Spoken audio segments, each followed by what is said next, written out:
Good morning, this is Ray with another segment of God's creations. You're looking at an Esperanza, Tacoma stands.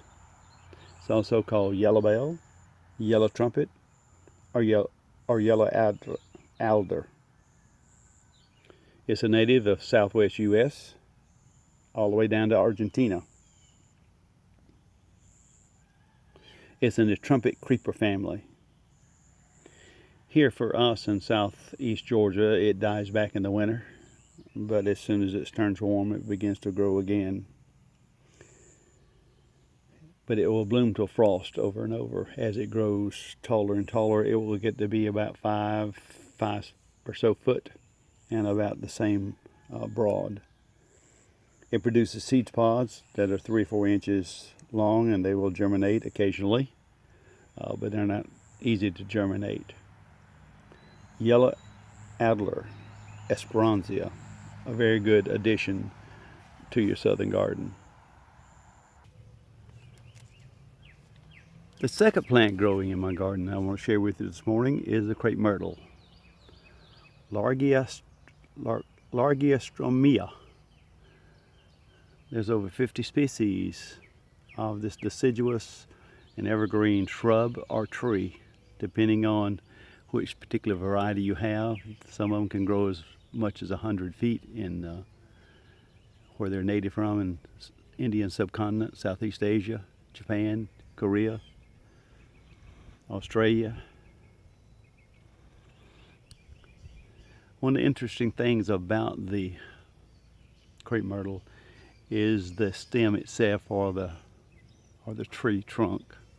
I'm going to come in very close to this particular one and show you here.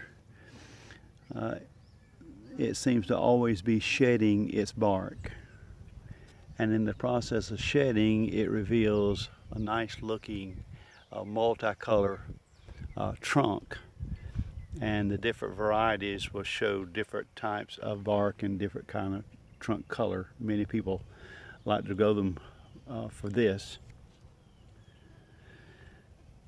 They come in all kind of colors, from the purples, the reds, whites, and almost any type of color in between. Here you see white one blooming.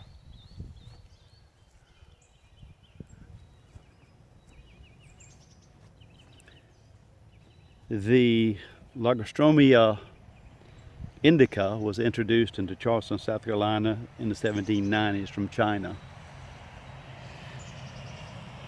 There is another variety from Japan called Forei, and then there is another species as well, and these have been crossed back and forth for several hundred years, and there are many cultivars made from these crosses,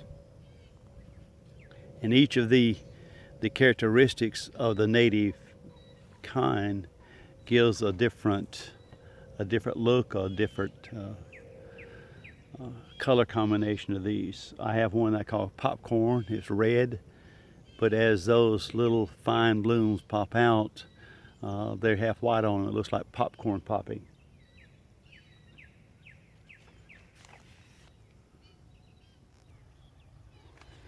Here's a dark purple.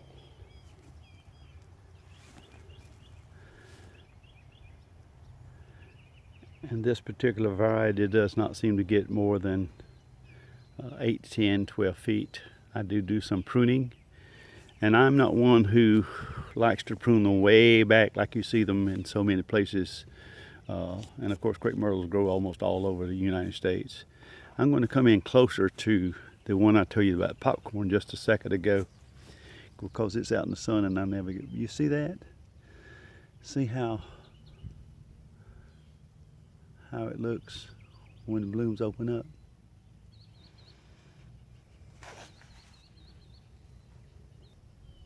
Here is one that's blood red, and it does get pretty tall, 10, 12 foot anyway in my garden.